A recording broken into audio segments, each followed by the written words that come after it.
আসসালামু আলাইকুম বন্ধুরা। 2 ম্যাচের টেস্ট সিরিজে ভারতের কাছে হোয়াইট ওয়াশ হয়েছে বাংলাদেশ, সে খবর এখন পুরনো। তবে টেস্ট সিরিজ শেষ হওয়ার পর র্যাঙ্কিং হালনাগাদ করেছে বিশ্ব ক্রিকেটার নিয়ন্ত্রণ সংস্থা ইন্টারন্যাশনাল ক্রিকেট কাউন্সিল আইসিসি, যাতে ক্যারিয়ারের সেরা অর্জন করেছে বাংলাদেশ অলরাউন্ডার মেহেদী হাসান মিরাজ। আইসিসি অলরাউন্ডার র্যাঙ্কিংয়ে উঠে আসছে এই অলরাউন্ডার। ভারতের বিপক্ষে টেস্ট সিরিজ সংগ্রাম বাংলাদেশ ক্রিকেট দল, বিশেষ করে ব্যাটিং ভালো করতে পারেনি বাংলাদেশ দলগুলো। টাইগারদের একের পর এক ব্যর্থতা স্কোরবোর্ডে জমা করতে পারেনি শান্তর দল। ব্যাট হাতে ব্যর্থ ছিলেন মেহেদী হাসান মিরাজও, তবে বল হাতে ভালো সার্ভিস দেওয়ার চেষ্টা করেছে বরাবরের মতোই। প্রথম টেস্টে 3টি এবং দ্বিতীয় টেস্টে নিয়েছেন 6টি উইকেট। এছাড়াও পাকিস্তান টেস্টে 2 ম্যাচে ব্যাট করে 50 পেয়েছিলেন মিরাজ। সব মিলিয়ে অলরাউন্ডার র্যাঙ্কিংয়ে উথাল হয়েছে মিরাজের রেটিং পয়েন্ট 272। এছাড়া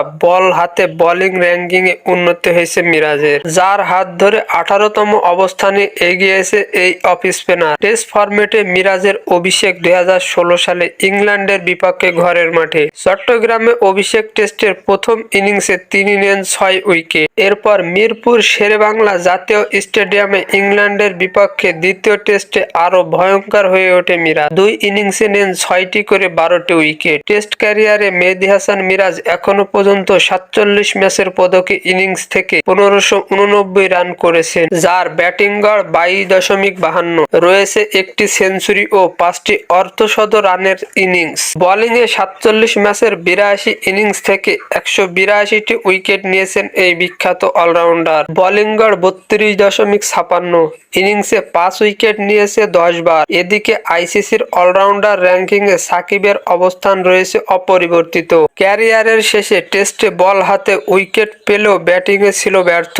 তবুও 285 পয়েন্ট নিয়ে তৃতীয় নম্বরে আছে সাবেক বিশ্বসেরা অলরাউন্ডার।